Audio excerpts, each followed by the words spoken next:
First chapter एक तरह से देखा जाए तो इससे पहले कुछ बेसिक चैप्टर पढ़े जाते हैं। बेसिक मैथमेटिक्स होती है जिसमें इंटीग्रेशन, डिफरेंशिएशन और वेक्टर, ये सारे चैप्टर आते हैं। ये चैप्टर एक बेसिक चैप्टर है, unit dimension and error analysis, जो अभी हमने स्टार्ट कर रखा है। तो इस चैप्टर में क्या होता है कि फिजिकल क्वांटिटीज जैसे मास को मेजर करते हैं तो किलोग्राम में मेजर करते हैं, टाइम को मेजर करते हैं तो सेकंड में मेजर करते हैं, लेंथ को मेजर करते हैं तो मीटर वाले स्केल में मेजर करते हैं।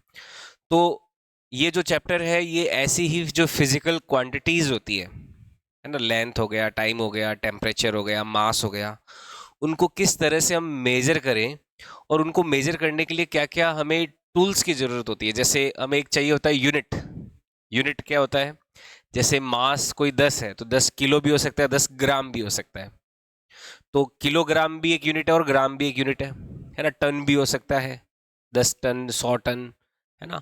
तो ऐसे ऐसे कई यूनिट्स का हम यूज करते हैं, जो वैल्यूज होती है उनको किसी स्पेसिफिक फिजिकल क्वांटिटी को रिप्रेजेंट करने के लिए।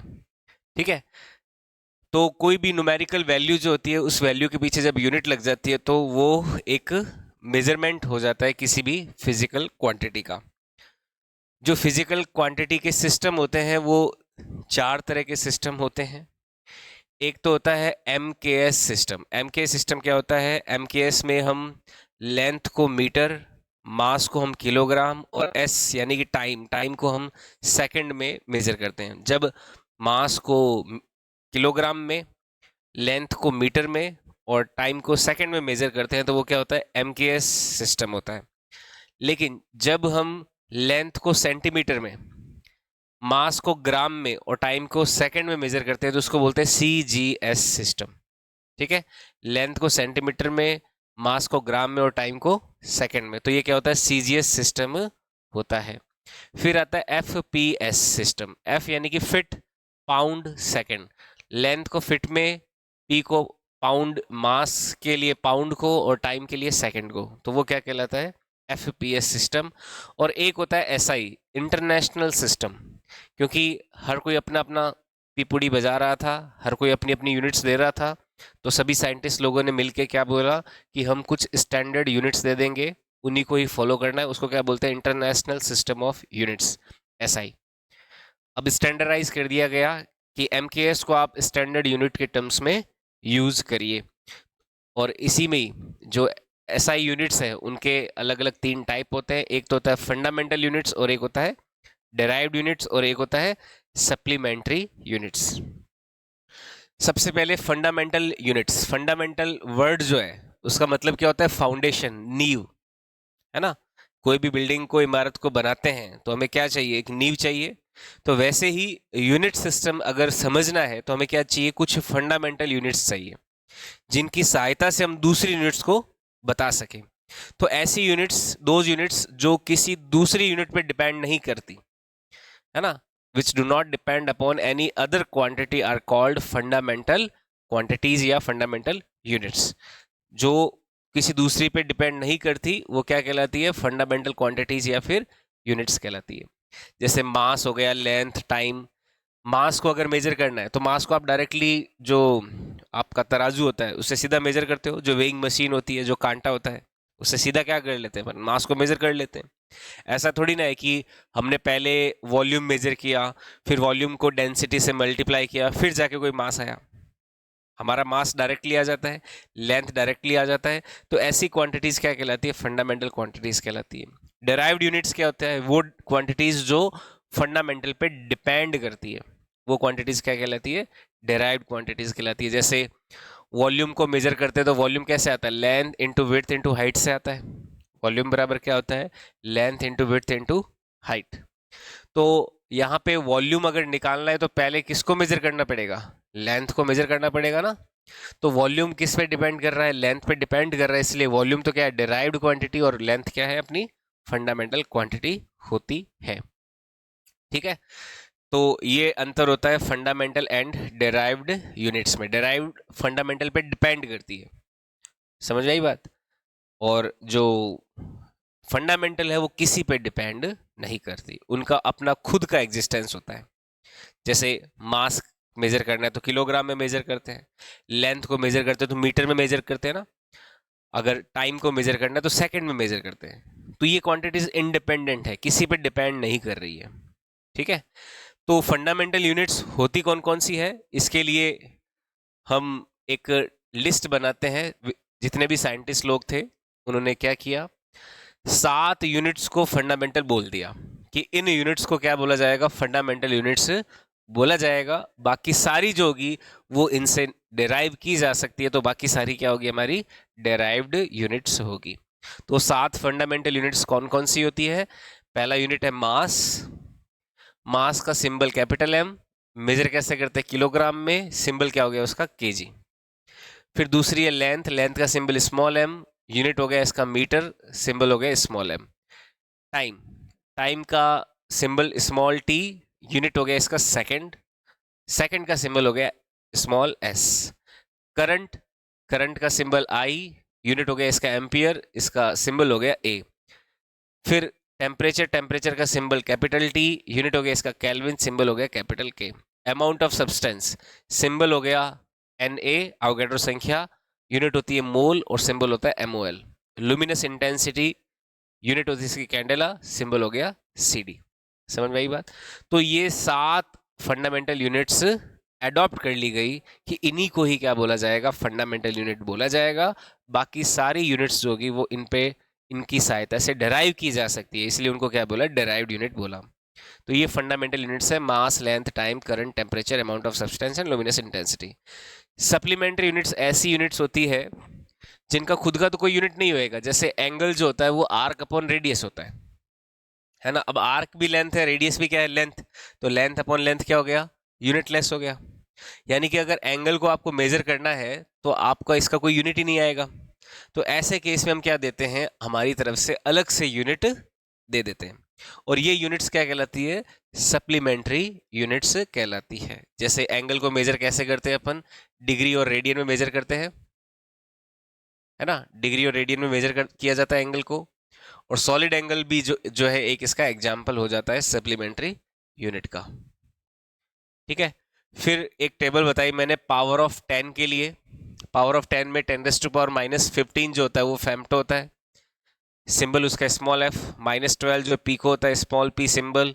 -9 नैनो होता है, -6 माइक्रो, -3 मिली, -2 सेंटी, -1 डेसी, +1 डेका, और माइनस में +1 डेका, प्लस में 3 किलो, प्लस में 6 मेगा, प्लस में 9 गीगा, प्लस में 12 टेरा, प्लस में 15 जो है वो क्या होता है, पेटा होता है, ठीक है। फिर ये कुछ उनके एग्जाम्पल्स थे, और फिर मैंने ये कुछ कन्वर्जेंस के एग्जाम्पल्स लिए, यहाँ पे कुछ क्वेश्चंस किए अपन ने, ठीक है। अब देखो अपन नेक्स्ट जो पढ़ने वाले हैं, नेक्स्ट टॉपिक इस चैप्टर का वो है डायमेंशंस ऑफ फिजिकल क्वांटिटीज। क्या है topic, dimensions of physical quantities. Dimensions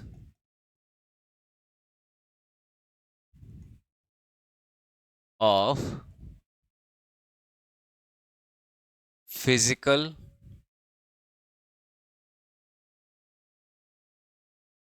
quantities. Dimensions of physical quantities, dimensions क्या होती है, कोई भी जो डायमेंशंस होती है वो होती है कि किसी भी, अगर हम फिजिकल क्वांटिटी को एक्सप्रेस करना चाहते हैं in terms of fundamental quantities, तो वो फंडामेंटल क्वांटिटीज के कितने पावर के इक्विवेलेंट है, कितने पावर के बराबर है, वही क्या होता है, उस फिजिकल क्वांटिटी की डायमेंशन होता है। पहले तो देखो फिजिकल क्वांटिटी का डायमेंशन क्या होता है, डायमेंशंस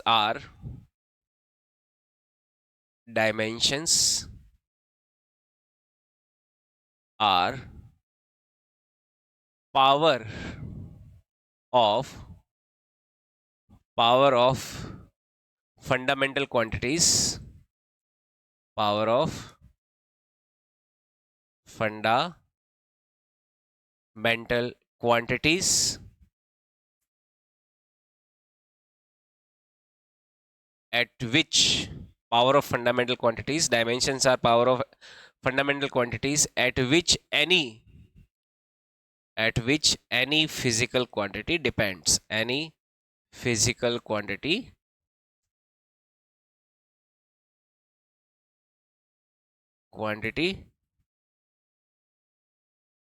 डिपेंड्स। तो कोई भी फिजिकल क्वांटिटी जो होती है वो फंडामेंटल क्वांटिटीज की किस पावर पे डिपेंड करती है, ऐसे फॉर्मूला क्या कहलाते हैं, ऐसा जो एक्सप्रेशन है वो क्या कहलाता है, डायमेंशंस कहलाता है। ठीक है, अभी थोड़ा समझेंगे इस डेफिनेशन को अपन और एलोबरेट करते हुए समझेंगे। जैसे जो फंडामेंटल क्वांटिटीज है, फंडामेंटल क्वांटिटीज कौन कौन सी है, मास होता है, टाइम होता है, लेंथ होता है, करंट होता है, टेम्परेचर होता है, अमाउंट ऑफ सब्सटेंस होता है और लुमिनस इंटेंसिटी होता है। मेनली जो हमारे महत्वपूर्ण वाली जो फंडामेंटल क्वांटिटीज है, जो सबसे ज़्यादा हम 11th क्लास में हम काम में लेने वाले हैं, वो है mass, length, time and temperature. ये चार क्वांटिटीज जो है फंडामेंटल, जो ये चार क्वांटिटीज है, इनको हम बार बार 11th क्लास के जो जितने भी टॉपिक्स हैं उनमें काम आएगा। जो करंट वाला पार्ट है वो 12th क्लास में पार्ट आता है, काम आता है। जो करंट वाली फिजिकल क्वांटिटी वो 12th क्लास में काम आएगी। तो हम यहाँ पे चार जो फंडामेंटल क्वांटिटीज है उनको फ्रिक्वेंटली काम में लेने वाले, कौन कौन सा, मास हो गया, टेम्परेचर हो गया, मास हो गया, टाइम हो गया, लेंथ हो गया एंड टेम्परेचर हो गया। ठीक है, तो इनको जो एक्सप्रेस किया जाता है, जैसे एक्सप्रेशन अगर देखें इनका, expression of fundament, expression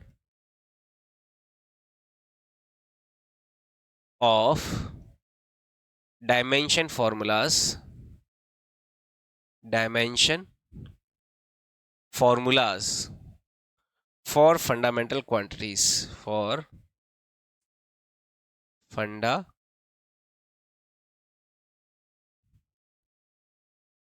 fundamental quantities के लिए डायमेंशन जो होती है फॉर्मूलाज की, उसको कैसे एक्सप्रेस करते हैं वो देखते हैं। देखो, ठीक है, जैसे सबसे पहले हम मास की बात करें। देखो, मास का जो डायमेंशन फॉर्मूला होता है, मास का डायमेंशन फॉर्मूला लिया जाता है कैपिटल एम। क्या लेते हैं, कैपिटल एम। लेकिन कैपिटल एम तो केवल सिंबल हुआ। अब ये डायमेंशन फॉर्मूला बनाने के लिए इसको क्या करते हैं, हम एक ब्रैकेट में ले लेते हैं। क्या ले लेते हैं, ब्रैकेट में ले लेते हैं। तो ब्रैकेट में जब हम m को लिखते हैं, कैपिटल M को, तो वो क्या हो जाता है, मास का डायमेंशन फॉर्मूला हो गया। मास का डायमेंशन फॉर्मूला क्या है, कैपिटल M। जो लेंथ होती है, लेंथ, लेंथ का डायमेंशन फॉर्मूला होता है ब्रैकेट के अंदर कैपिटल L। ठीक है, जो टाइम होता है, टाइम, टाइम का जो फॉर्मूला होता है डायमेंशन, वो होता है कैपिटल T। क्या होता है, कैपिटल T। जो टेम्परेचर होता है, टेम्परेचर, टेम्परेचर का जो डायमेंशन फॉर्मूला होता है, टेम्परेचर की जो यूनिट होती है वो क्या होती है, केल्विन होती है ना। तो ब्रैकेट के अंदर क्या, के, केल्विन। या फिर इसका एक और एक्सप्रेशन रहता है, और हम ब्रैकेट के अंदर ले लेते हैं थीटा।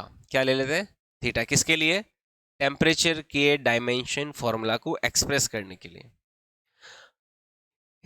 टेम्परेचर के बाद में अगर मैं करंट की बात करूं, करंट, तो करंट का जो डायमेंशन फॉर्मूला होता है, इसमें करंट की यूनिट क्या होती है, एम्पियर, है ना। एम्पियर का जो ए है वो काम में लिया जाता है करंट के डायमेंशन फॉर्मूला को एक्सप्रेस करने के लिए।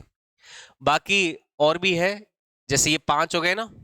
बाकी आपका अमाउंट ऑफ सब्सटेंस और जो लुमिनस इंटेंसिटी है, दो क्वांटिटी योर्स, वो अपनी फिजिक्स में इतना ज़्यादा काम में नहीं आने वाली। लेकिन अगर मैं अमाउंट ऑफ सब्सटेंस को बोलूं, अमाउंट ऑफ सब्सटेंस, तो इसमें जो डायमेंशन फॉर्मूला है वो काम में ले लिया जाता है मोल। हालांकि इतना हम काम में नहीं लेंगे, हमारा जो मेन काम है हमारा इन 5 क्वांटिटीज से ही हो जाएगा। ठीक है, ये जो 5 इंपॉर्टेंट क्वांटिटीज है, इन्हीं से ही हम जितने भी दूसरी क्वांटिटीज है उनके डायमेंशन फॉर्मूला लिख लेंगे, उनके लिख सकते हैं। समझ आई बात। तो ये इंपॉर्टेंट डायमेंशन फॉर्मूला होते हैं हमारी जो फिजिकल क्वांटिटीज है, जो रूट फिजिकल क्वांटिटीज है। कौन कौन सी, मास, लेंथ, टेम्परेचर, टाइम और करंट। ठीक है, ये 5 कुछ क्वांटिटीज है जिनका हमें डायमेंशन फॉर्मूला ध्यान में रखना है।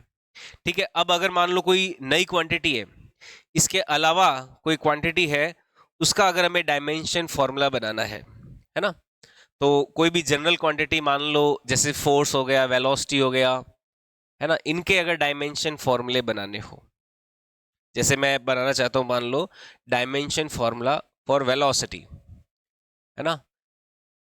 हम जब भी कोई क्वांटिटी के डायमेंशन फॉर्मूला बनाते हैं, डायमेंशन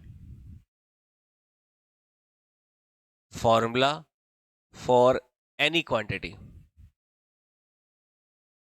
कोई भी क्वांटिटी जो है फिजिक्स में, कोई भी क्वांटिटी होगी, उसका डायमेंशन फॉर्मूला कैसे लिखेंगे।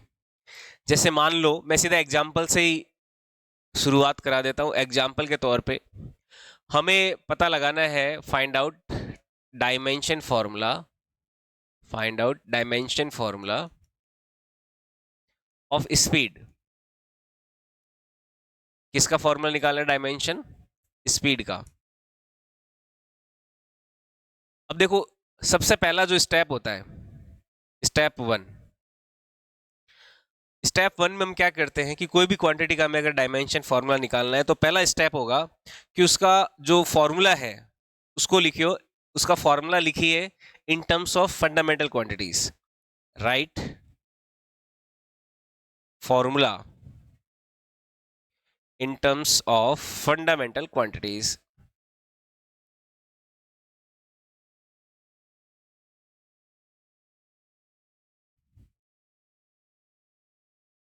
हमें पहला काम क्या करता है, फंडामेंटल क्वांटिटी के टर्म्स में फॉर्मूला लिखना है।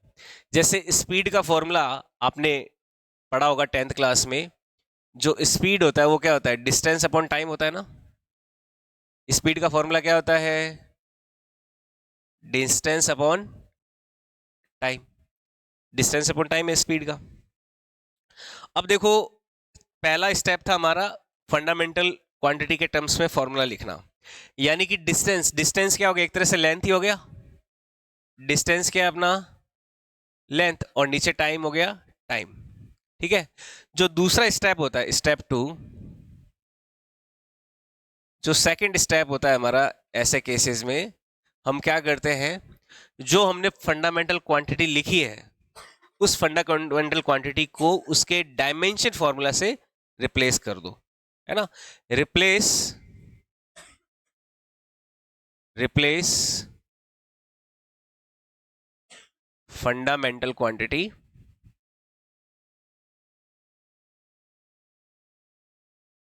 with its dimension formula, with its dimension formula।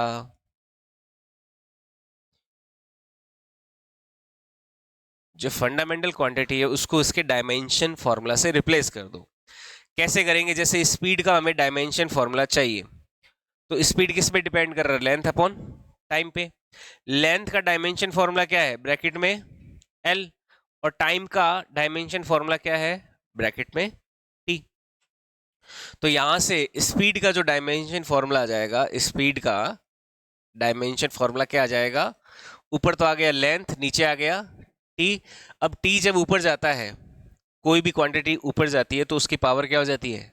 Negative हो जाती है ना। तो टी को जब ऊपर लेके जाएंगे तो स्पीड का जो डायमेंशन फॉर्मूला हमारे पास आया वो क्या आ जाएगा? एल टी की पावर -1। क्या आ जाएगा? एल टी की पावर -1। तो ये क्या हो जाएगा? हमारा स्पीड का डायमेंशन फॉर्मूला हो जाएगा। क्या स्पीड मास पे डिपेंड कर रही है? मास का तो कोई डायमेंशन आया ही नहीं ना। स्पीड यहाँ पे, स्पीड की डायमेंशन में मास की डायमेंशन नहीं आई, तो इसका मतलब स्पीड किस पे डिपेंड नहीं करती? मास पे डिपेंड नहीं करती। तो अपन इसको ऐसे भी लिख सकते हैं कि स्पीड जो होती है मास पे डिपेंड नहीं कर रही, तो मास की पावर तो क्या हो गई उसकी? 0। क्योंकि किसी की पावर 0 होती है तो वो क्या दे देती है? 1 दे देती है। तो मास पे डिपेंड नहीं कर रही, इसलिए मास का तो क्या हो गया? पावर 0। और लेंथ की पावर तो हो गई 1 और टी की पावर हो गई -1। तो इसे क्या बोल देंगे हम? स्पीड का ओवरऑल डायमेंशन फॉर्मूला बोल देंगे। तो स्पीड का डायमेंशन फॉर्मूला क्या है एक्चुअल में, एल टी माइनस 1 होता है।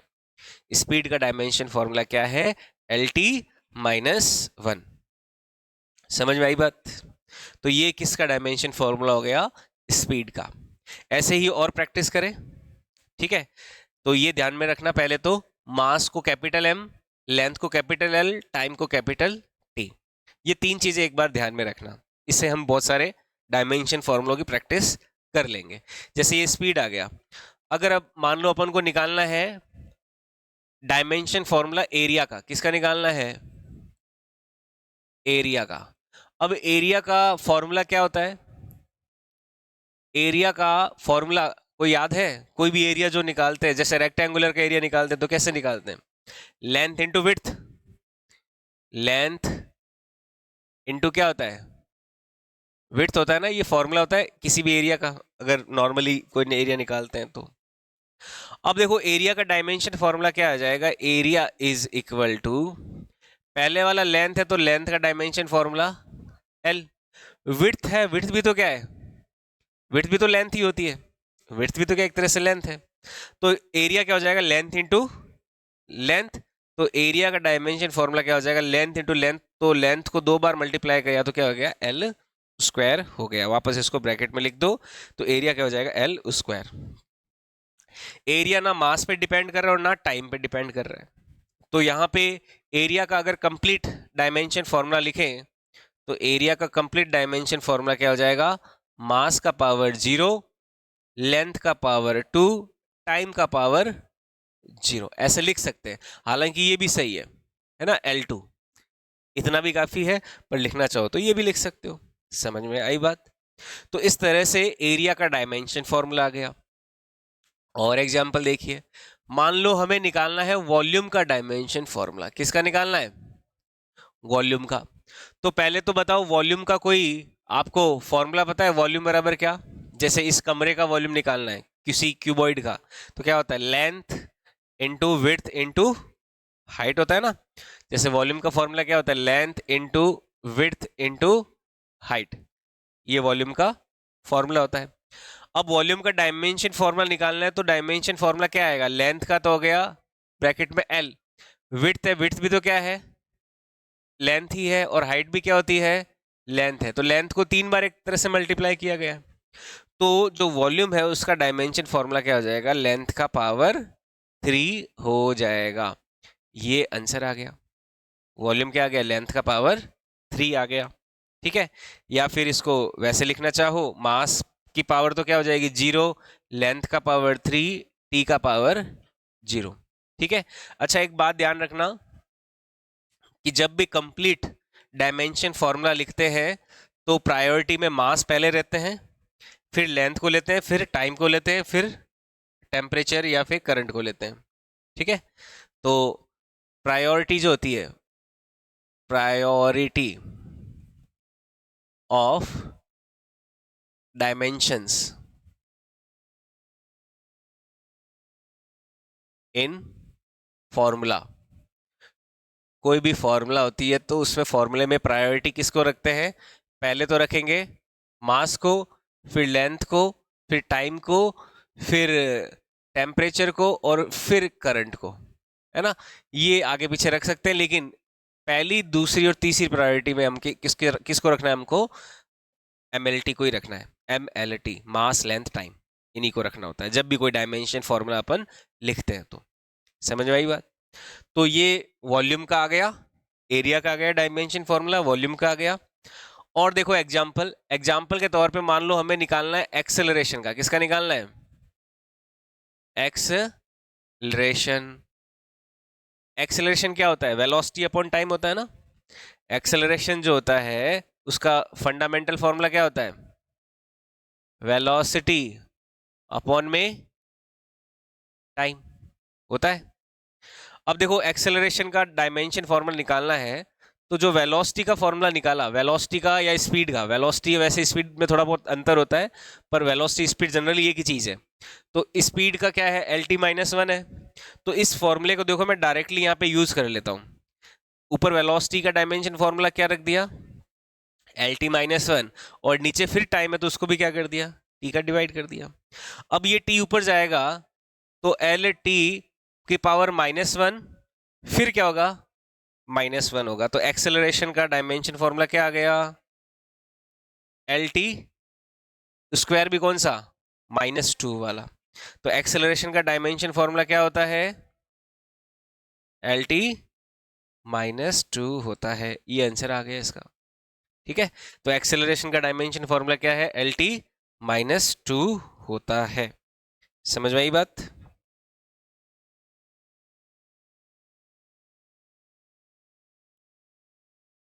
क्लियर? ये हो गया एल टी पावर -2, एक्सेलरेशन का डायमेंशन फॉर्मूला। ओके, अब देखो और कुछ प्रैक्टिस करते हैं डायमेंशन फॉर्मूला निकालने की। मान लो हमें डायमेंशन फॉर्मूला निकालना है मोमेंटम का, किसका, मोमेंटम। इसका सिंबल होता है पी। मोमेंटम एक फिजिक्स में क्वांटिटी होती है जिसका सिंबल होता है पी। फॉर्मूला क्या होता है पता है, मोमेंटम पढ़ा तो होगा, आया होगा थोड़ा बहुत। देखो मोमेंटम क्या होता है, momentum p is equal to होता है मास इनटू वेलोसिटी। मोमेंटम का फॉर्मूला क्या होता है, मास इनटू वेलोसिटी होता है, mv होता है मोमेंटम। तो मोमेंटम का डायमेंशन फॉर्मूला p क्या आ जाएगा, मास का डायमेंशन फॉर्मूला तो हो गया m, और वेलोसिटी का अभी हमने निकाला कितना, lt -1 अभी निकाला हमने, वेलोसिटी का तो पहले निकाल चुके हैं। तो मोमेंटम का कितना आ जाएगा, p का ये आ जाएगा mlt-1, ये आंसर हो जाएगा। ठीक है, तो मोमेंटम का डायमेंशन फॉर्मूला क्या होता है, mlt-1 होता है।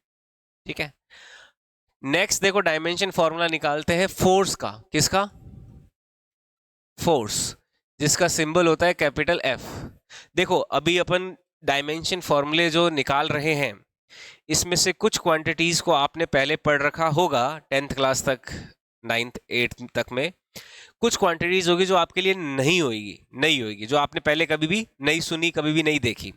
लेकिन फिर भी मैं फॉर्मूला बता दूंगा, और फॉर्मूले में कौन सा सिंबल किस क्वांटिटी को रिप्रेजेंट कर रहा है, अगर आपको वो समझ में आ जाएगा तो आप उसका डायमेंशन फॉर्मूला निकाल सकते हो, है ना। तो जो नई क्वांटिटी होगी उसके लिए भी आप डील कर लोगे। जो नए फॉर्मूले आएंगे, जो नई क्वांटिटीज आएगी, वो आपके फिजिक्स के जो आने वाले चैप्टर होंगे 11th क्लास के और 12th क्लास के, आप उनमें देखेंगे। लेकिन उन फॉर्मूलों को अभी से ही हम क्या करेंगे, उसके साथ एडजस्ट होने के लिए हम एक बार उनको डील करना सीखेंगे। ठीक है, तो वो भी हम यहाँ पे कर सकते हैं। जैसे मैं फोर्स की डायमेंशन निकालना चाहता हूँ, फोर्स का डायमेंशन फॉर्मूला अपन को निकालना है। तो जो फोर्स होता है वो एक्चुअल में क्या होता है, मास इनटू एक्सेलरेशन होता है। फोर्स का इक्वेशन क्या होता है, F बराबर होता है ma, है ना। F बराबर ma, m तो हो गया मास, और एक्सेलरेशन a बराबर क्या है यहाँ पे, एक्सेलरेशन है। तो फोर्स का डायमेंशन फॉर्मूला पता लगाना है। ठीक है, अब फोर्स का डायमेंशन फॉर्मूला पता लगाने के लिए F बराबर मास का डायमेंशन फॉर्मूला क्या हो गया, m, और एक्सेलरेशन का डायमेंशन फॉर्मूला क्या है, अभी निकाला हमने, एक्सेलरेशन का कितना आया, lt-2 आया ना। तो यहां पे देखो एक्सेलरेशन का डायमेंशन फॉर्मूला लिख देते हैं, lt पावर -2। तो यहां से फोर्स का डायमेंशन फॉर्मूला क्या आ गया, mlt की पावर -2 आ गया। बड़ा इंपॉर्टेंट डायमेंशन होता है ये फोर्स का। हाँ, ये हमें क्या करना है, याद रखना है। फोर्स का डायमेंशन फॉर्मूला क्या होता है, mlt-2, mlt-2। ठीक है, समझ में आया, मास इनटू एक्सेलरेशन, मास का डायमेंशन फॉर्मूला लिख दिया और एक्सेलरेशन का भी डायमेंशन फॉर्मूला लिख दिया। तो इससे फोर्स का डायमेंशन फॉर्मूला क्या आ गया, mlt-2 आ गया। समझ में आई बात, क्लियर है। तो ये है mlt-2। अब देखो फोर्स के बाद में और भी बहुत सारे जो फॉर्मूले हैं, डायमेंशन फॉर्मूले, वो भी अपन निकाल सकते हैं। जैसे नेक्स्ट जो फॉर्मूला है वो निकालते हैं वर्क का। क्या निकालते हैं, वर्क। देखो वर्क का सिंबल होता है W, और वर्क के लिए एक फॉर्मूला जो आप आगे पढ़ोगे ये होता है फोर्स इनटू डिस्प्लेसमेंट। क्या होता है ये, फोर्स इनटू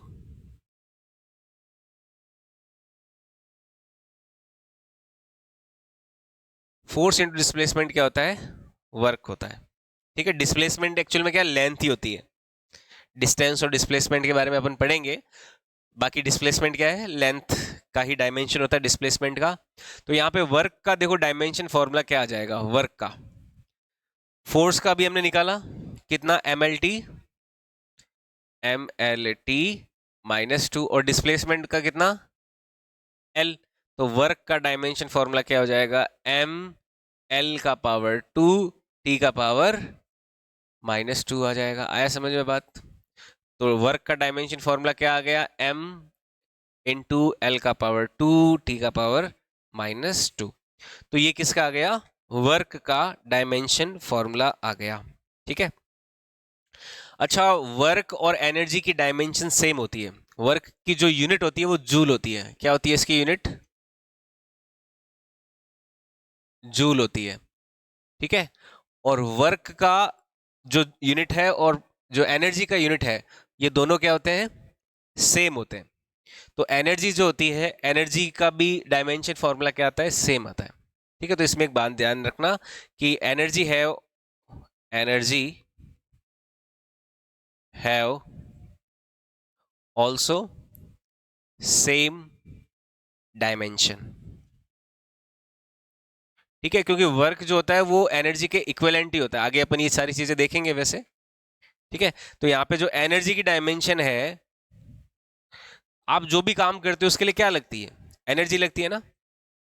कोई भी अपन काम करते हैं उसके लिए क्या चाहिए? एनर्जी। बिना एनर्जी के काम कर सकते हैं? नहीं। तो जो वर्क और एनर्जी है वो दोनों क्या होते हैं? एक दूसरे के इक्विवेलेंट होते हैं। तो जो वर्क का यूनिट होता है वही एनर्जी का होता है, जो वर्क का डायमेंशन होता है वही डायमेंशन किसका होता है? एनर्जी का होता है। तो एनर्जी का भी डायमेंशन फॉर्मूला क्या हो जाएगा? ml/2 हो जाएगा। समझ में आई बात? तो एनर्जी का डायमेंशन क्या है? ml/2 ठीक है। ये है एनर्जी का डायमेंशन। ओके। अब देखो आगे बढ़ते हैं। नेक्स्ट लेते हैं डायमेंशन फॉर्मूला पावर का। किसका? पावर।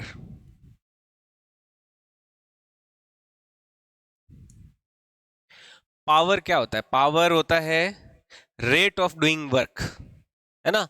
किसी वर्क को करने की जो रेट होती है वो क्या होती है? पावर होती है।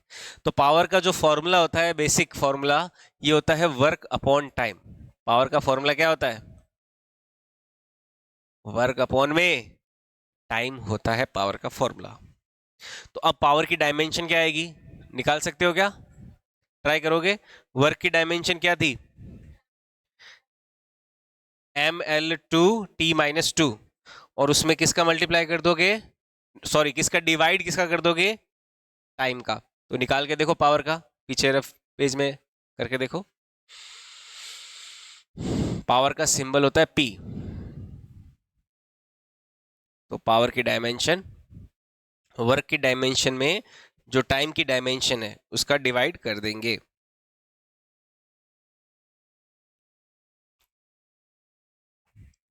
क्या आया?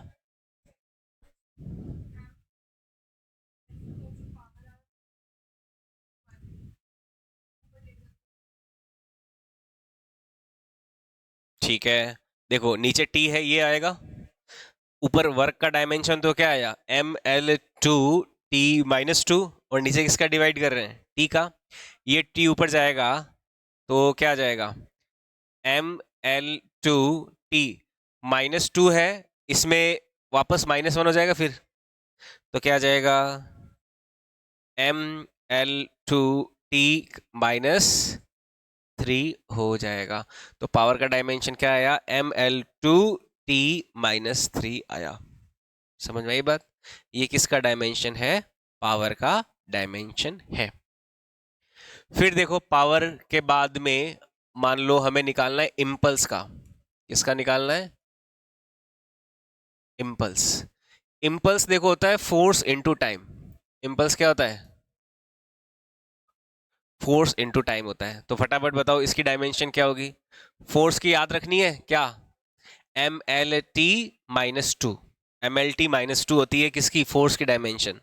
तो उसमें टाइम की डायमेंशन का मल्टीप्लाई कर दीजिए, इससे आपके पास इम्पल्स का डायमेंशन आ जाएगा। निकालिए।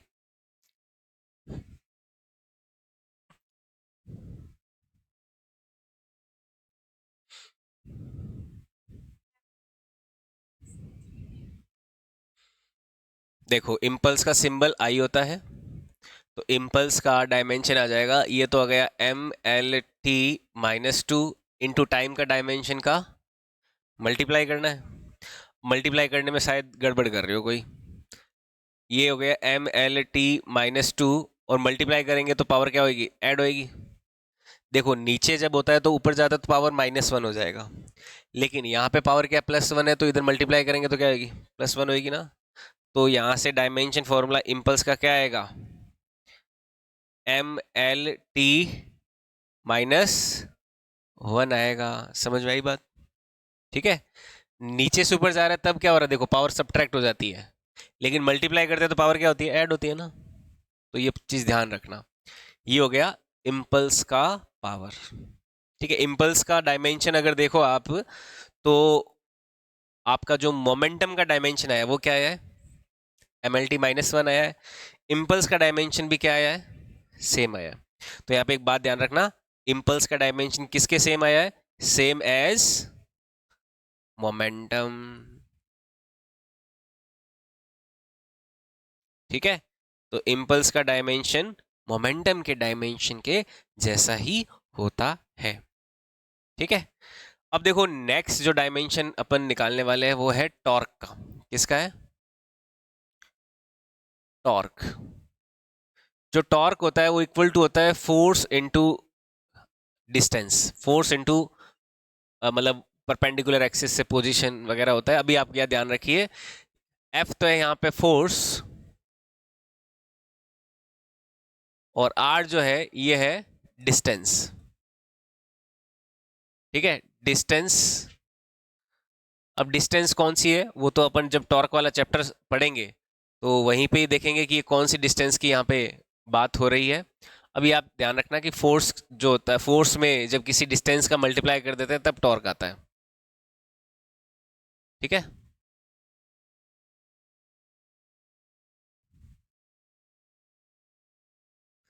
तो टॉर्क का डायमेंशन फॉर्मूला क्या होगा, क्या आएगा, हाँ डिस्टेंस वो एल ही हो जाएगा। टॉर्क का सिंबल होता है देखो ऐसे टॉ, ये सिंबल होता है टॉर्क का, टॉ। तो टॉर्क का डायमेंशन क्या आ जाएगा, टॉर्क का, फोर्स का तो हो गया MLT-2, फोर्स का तो याद रखना है मैंने बताया, और इसमें किसका मल्टीप्लाई करना है, डिस्टेंस का, यानी कि किसका मल्टीप्लाई करना है, लेंथ का ही मल्टीप्लाई करना है। तो टॉर्क का जो डायमेंशन फॉर्मूला है वो आ जाएगा ML2T-2 आ जाएगा। ठीक है। तो टॉर्क का डायमेंशन क्या आ गया, ML2T-2। क्या टॉर्क का डायमेंशन एनर्जी वाला या वर्क वाला डायमेंशन के जैसा नहीं आया, वैसे आया ना। तो टॉर्क का डायमेंशन भी क्या होता है, same as work oblique energy. जो वर्क और एनर्जी का डायमेंशन होता है वैसा ही डायमेंशन किसका आता है, टॉर्क का आता है। Okay, clear. अब देखो एक बेसिक जो डायमेंशन फॉर्मूला अपन देखते हैं एक ऐसी क्वांटिटी का, ये क्वांटिटी है डेंसिटी। क्या है, डेंसिटी। इसका सिंबल होता है रो। सिंबल क्या होता है इसका, रो। डेंसिटी का जो फॉर्मूला होता है ये होता है मास अपॉन वॉल्यूम। डेंसिटी क्या होता है,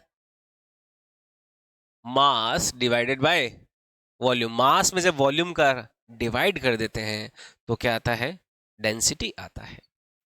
तो डेंसिटी का डायमेंशन फॉर्मूला क्या हो जाएगा, क्या हो जाएगा, मास का तो क्या हो गया m, और वॉल्यूम क्या हो गया, वॉल्यूम कैसे निकालते हैं, 3 बार लेंथ को मल्टीप्लाई करके। तो इसका क्या हो गया, l का पावर 3। ये ऊपर जाएगा तो डेंसिटी का क्या आ जाएगा,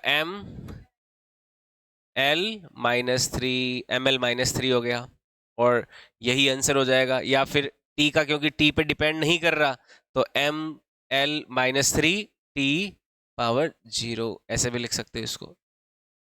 समझ में आई बात? तो ये किसका डायमेंशन फॉर्मूला हो गया?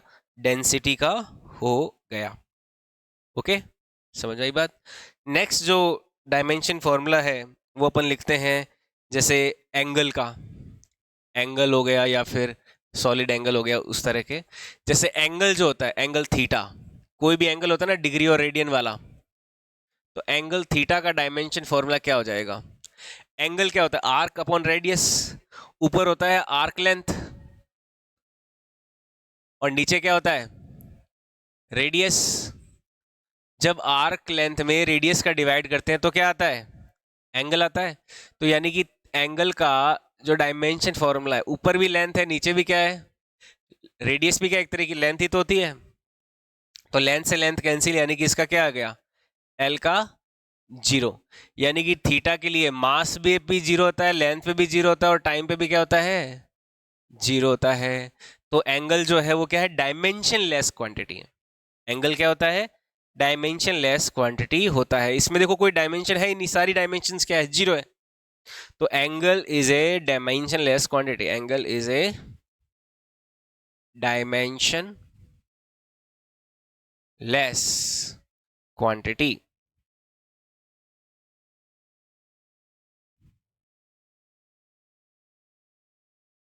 तो एंगल हमेशा क्या होता है? डायमेंशन लेस क्वांटिटी होता है। समझ में आई बात? अब देखो और भी एक डायमेंशन लेस क्वांटिटी होती है, ये होता है स्ट्रेन। क्या होता है? स्ट्रेन। ये भी आगे ही पढ़ेंगे फिजिक्स में, अभी आपके आया नहीं है, लेकिन मैं अभी भी आपको कुछ फॉर्मूलों से फेमिलियर करवा रहा हूं। जैसे स्ट्रेन जो होता है, स्ट्रेन होता है change in length divided by length. ऊपर क्या आता है स्ट्रेन में? Change in length. और नीचे क्या आता है? लेंथ। ये जो रेशो होता है वो क्या कहलाता है? स्ट्रेन कहलाता है। और स्ट्रेन का अगर डायमेंशन देखें तो ऊपर चेंज इन लेंथ हुई है, मान लो लेंथ में 2 मीटर का चेंज आया, 3 मीटर का चेंज आया, कुछ भी चेंज आया, लेंथ में चेंज आया। जो लेंथ में चेंज आया है वो भी तो क्या है? लेंथ ही है। जो लेंथ में चेंज आया वो भी तो क्या है? लेंथ है। तो ऊपर हो गया लेंथ और नीचे, क्योंकि लेंथ में चेंज लेंथ है तो वो भी क्या हो गया? लेंथ। तो लेंथ अपॉन लेंथ ही तो हुआ भाई। लेंथ में चेंज भी तो क्या है? लेंथ। और जो नीचे वो लेंथ वो तो लेंथ है ही जी। तो लेंथ अपॉन लेंथ, यानी कि इसका भी डायमेंशन लेंथ के लिए क्या आ जाएगा? 0 हो जाएगा। ऊपर जाएगा तो लेंथ से लेंथ कट जाएगा, यानी कि लेंथ का पावर 0। तो m का भी 0, l का भी 0 और t का भी क्या रहेगा? 0। तो स्ट्रेन जो होता है वो भी क्या होता है? डायमेंशन लेस क्वांटिटी है। ठीक है, डायमेंशन, इसकी भी कोई डायमेंशन नहीं होती। किसकी? स्ट्रेन की। ठीक है। स्ट्रेन के बाद में अपन लेते हैं स्ट्रेस। क्या लेते हैं? स्ट्रेस। स्ट्रेस आगे हम फिजिक्स में जब डिफाइन करेंगे, जो स्ट्रेस होता है वो होता है फोर्स अपॉन एरिया। क्या होता है? Force upon area. इससे डिफाइन किया जाता है स्ट्रेस। स्ट्रेस का जो सिंबल है वो होता है सिग्मा। स्ट्रेस का सिंबल क्या होता है? सिग्मा। डिफाइन कैसे करते हैं? फोर्स अपॉन एरिया से करते हैं। अगर डायमेंशन फॉर्मूला देखें तो फोर्स का डायमेंशन फॉर्मूला mlt -2, याद रखना है फोर्स का। ऊपर तो नीचे एरिया, एरिया क्या आता है? लेंथ इंटू लेंथ से आता है। तो उसका डायमेंशन फॉर्मूला क्या हो गया? एल स्क्वायर हो गया या फिर 2 हो गया। अब L2 ऊपर जाएगा तो क्या आ जाएगा? m l, 1 में से 2 जाएगा तो कितना बचा? -1। और t का पावर -2 है वो तो एज इट इज ही रहेगा। तो m हो गया, l का -1 हो गया और t का पावर क्या हो गया? -2 हो गया। तो ये किसका डायमेंशन फॉर्मूला आ जाएगा? स्ट्रेस का आ जाएगा। समझ में आई बात? तो ये डायमेंशन फॉर्मूला है स्ट्रेस का। क्लियर? और भी बहुत सारे डायमेंशन फॉर्मूले आते हैं, वो भी अपन एक एक करके लेंगे, उनको सीखेंगे। तो ये आज अपन ने पढ़ा डायमेंशन फॉर्मूला कैसे लिखा जाता है किसी भी क्वांटिटी का। तो आज हमने क्या क्या देखा, एक बार रिवाइज कर लेते हैं इसको। देखो डायमेंशन फॉर्मूला क्या होता है, सबसे पहली बात तो उसकी डेफिनेशन बेसिक, कि dimensions are power of fundamental quantities at which any physical quantity depends. जो फंडामेंटल क्वांटिटी होती है, फंडामेंटल क्वांटिटी कौन सी? Mass, length, time, temperature, current, ये सब। इन क्वांटिटीज के किस पावर पे कोई भी क्वांटिटी, फिजिकल क्वांटिटी डिपेंड करती है, वो क्या कहलाता है, उस क्वांटिटी का डायमेंशन कहलाता है, या और उसको अगर ब्रैकेट में अगर लिख देते हैं तो क्या बन जाता है, डायमेंशन फॉर्मूला बन जाता है। समझ में आई बात? तो इसमें हमने देखा कि कैसे लिखा जाए कोई भी क्वांटिटी का डायमेंशन फॉर्मूला। तो सबसे पहले तो हमने देखा कि जो मास है, मास का dimension formula length, time, temperature का या फिर करंट का, इनके डायमेंशन फॉर्मूले अपन ने देख लिए। अब इनकी टर्म्स में हम किसी भी क्वांटिटी का क्या कर सकते हैं, डायमेंशन फॉर्मूला लिख सकते हैं। जैसे मान लो हमें वेलोसिटी का लिखना है, मान लो स्पीड का लिखना है, तो सबसे पहला काम क्या, जो क्वांटिटी का आपको डायमेंशन फॉर्मूला निकालना है उसका एक्चुअल जो फॉर्मूला है वो लिखिए। जैसे स्पीड का लिखा तो क्या आया, डिस्टेंस अपॉन टाइम। अब डिस्टेंस भी लेंथ होती है, टाइम भी क्या होती है, टाइम हो गया टाइम, तो यहाँ पे लेंथ अपॉन टाइम हो जाएगा, तो लेंथ अपॉन टाइम, तो ये क्या हो गया, एल टी माइनस वन। तो ये क्या आ गया, स्पीड का डायमेंशन फॉर्मूला आ गया। उसके बाद में नेक्स्ट, जैसे एरिया का, तो एरिया क्या होता है, लेंथ इंटू लेंथ, तो लेंथ का पावर 2 आ गया। फिर वॉल्यूम का, वॉल्यूम क्या होता है, length into width into height, तो लेंथ को क्या किया जा रहा है, 3 बार मल्टीप्लाई किया जा रहा है, तो लेंथ का पावर क्या हो गया, 3 हो गया, वॉल्यूम का डायमेंशन। फिर आता है, मतलब प्रायोरिटी क्या रहती है, मास को पहले, फिर लेंथ को, फिर टाइम को, फिर टेम्परेचर को और करंट को, ऐसे रखना है। तो एमएलटी वाला प्रायोरिटी ध्यान में रखना जब भी कोई लिखते हैं तो। फिर एक्सेलरेशन का निकाला, फिर मोमेंटम का, फोर्स का, वर्क का और एनर्जी का सेम, फिर पावर का, इम्पल्स, टॉर्क, ये कुछ क्वांटिटीज बताई, फिर डेंसिटी, फिर एंगल और स्ट्रेन, और भी कुछ फॉर्मूले आएंगे, है ना, ये एक बार आप ध्यान में रखना, ठीक है। स्ट्रेस तक आज अपन ने ये डायमेंशंस लिखिए, तो इनको आप नोट कर लेना, ठीक है, इसके नोट्स बना लेना। आज के लिए इतना ही रखते हैं।